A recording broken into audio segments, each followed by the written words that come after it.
کون ہے جو مجھ سے یہ باتیں سیکھے اور ان پر عمل کرے یا ان کو سکھائے جو اس پر عمل کرے؟ اللہ کے نبی نے کیا فرمایا؟ کون ہے جو مجھ سے یہ باتیں سیکھے اور اس پر عمل کرے یا ان کو سکھائے جو اس پر عمل کریں؟ ایک طلب پیدا کی، کون ہے؟ حضرت ابو ہریرہ رضی اللہ عنہ نے عرض کی، اللہ کے رسول میں سیکھوں گا، اس پر عمل کروں گا اور انہیں سکھاؤں گا جو اس پر عمل کریں۔ تو آپ صلی اللہ علیہ وسلم نے میرا ہاتھ پکڑ لیا۔ حضرت ابو ہریرہ رضی اللہ عنہ فرماتے ہیں کہ اللہ کے نبی نے میرا ہاتھ پکڑ لیا اور 5 باتیں گنوائیں، 5 باتیں گنوائیں کہ ان 5 کو سیکھو اور ان پر عمل کرو۔ پہلی بات فرمائی، اتق المحارم تکن عبد الناس، حرام چیزوں سے بچ جاؤ، حرام چیزوں سے بچ جاؤ تو تم سب سے بڑے عبادت گزار بن جاؤ گے۔ ہاں، آج ہمارے ذہنوں میں سب سے بڑا عبادت گزار کون ہے؟ بہت تہجد، بہت صلاۃ التسبیح، بہت اشراق، بہت قرآن، بہت قرآن کے ختم، بہت روزے، بہت تراویح، بہت اور آپ نے کیا فرمایا؟ سب سے بڑا عبادت گزار کون ہے؟ جو حرام چیزوں سے بچے۔ ایک آدمی فرائض کو پورا کر رہا ہے اور حرام سے بچ رہا ہے تو آج کے دور کا وہ کیا ہے؟ بہت بڑا۔ اس زمانے میں تھا تو آج کے دور کا تو ولی اللہ ہے۔ سب سے بڑا عبادت گزار، حرام چیزوں سے بچو۔ اب حرام کیا کیا ہے؟ دیکھو ہمارے ذہنوں میں شراب حرام، کتا حرام، سور حرام، جس طرح یہ حرام ہے بہت ساری چیزیں حرام ہیں بھائی۔ بعض چیزوں کا دیکھنا حرام ہے، بعض چیزوں کا سننا حرام ہے، بعض چیزوں کا بولنا حرام ہے، بعض چیزوں کا پہننا حرام ہے، بعض چیزوں کا خریدنا حرام ہے، بعض چیزوں کا گھروں میں رکھنا حرام ہے۔ جو بھی حرام کے درجے کی چیزیں ہیں اس سے بچو، جو بھی حرام کے درجے کی چیزیں اس سے بچ جاؤ۔ ایک آدمی نے نا رشوت کے پیسے جیب میں ڈالے ہوئے ہیں، رشوت کے پیسے نا، اور گوشت کون سا تلاش کرتا ہے؟ حلال کا۔ وہ حرام گوشت نہیں کھائے گا، اور رشوت کے پیسے بھی جیسے مری مرغی حرام ہے، جیسے کتا حرام ہے، جیسے سور حرام ہے، گدھا حرام ہے، رشوت بھی کیا ہے؟ تو گوشت میں حلال حرام سمجھ میں آتا ہے لوگوں کو، پیسے بھی نہیں سمجھ میں آتے۔ بہنوں کو وراثت میں حق نہیں دیا، یہ حرام کھا رہا ہے۔ حرام چیزوں سے بچ جاؤ، تم سب سے بڑے عبادت گزار بن جاؤ گے۔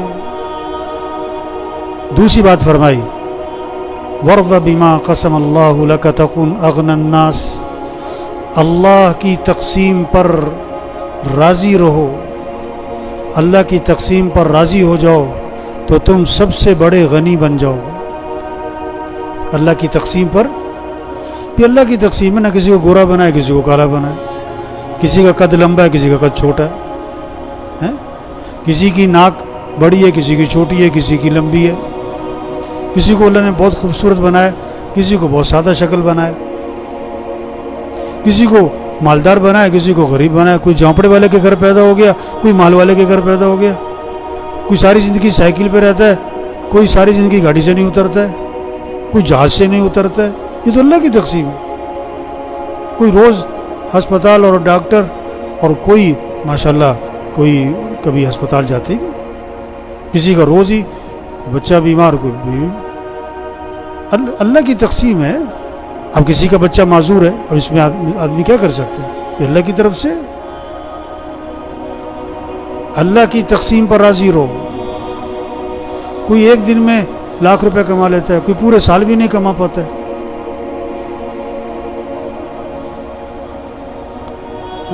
کسی کو مزدور بنایا ہوا ہے، کوئی کسی کو مل کا مالک بنایا ہوا ہے، کسی کو مل کا چوکیدار بنایا ہوا ہے۔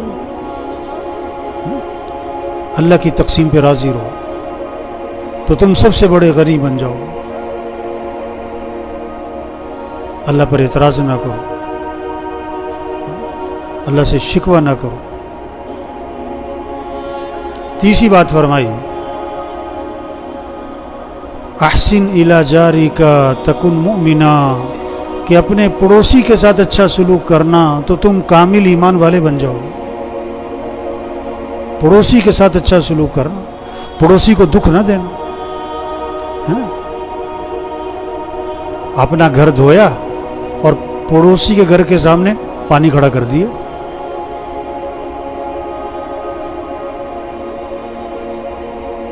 اپنے گھر کی صفائی کی اور کوڑا کہاں ڈال دیا؟ پڑوسی کے گھر کے سامنے کوڑا ڈال دیا. نہیں, پڑوسی کو دکھ نہ دینا.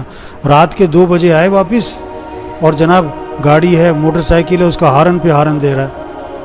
اس کے گھر والے تو اٹھے نہیں, سارے پڑوسی اٹھ کے بیٹھ گئے. پڑوسی کو دکھ نہ دینا. آپ صلی اللہ علیہ وسلم نے فرمایا کہ جبریل علیہ السلام بار بار پڑوسی کے بارے میں آ کے نصیحت کرتے رہے, اس کے حقوق بیان کرتے رہے. مجھے یہ اندیشہ ہوا کہ شاید وراثت میں بھی اس کا حق رکھ دیا جائے گا. پڑوسی کے ساتھ اچھا سلوک کرنا تو تم کامل ایمان والے بن جاؤ. چوتھی بات فرمائی کہ اپنے بھائی کے لیے وہی پسند کرنا جو اپنے لیے پسند کرتے ہو تو تم کامل مسلمان بن جاؤ گے. ہاں, اپنے بھائی کے لیے آپ نہیں چاہتے کہ آپ کے گاڑی کے سامنے کوئی گاڑی لگا کے چلا جائے. آپ بھی کسی گاڑی کے سامنے گاڑی مت لگاؤ. آپ نہیں چاہتے کہ آپ جا رہے ہو گاڑی میں, پیچھے سے کوئی ہارن پہ ہارن ماری جائے. آپ بھی نہ کسی کو ہارن پہ ہارن مارو. آپ نہیں چاہتے کہ آپ کو کوئی برے نام سے پکارے. آپ بھی کسی کو برے نام سے نہ پکارو.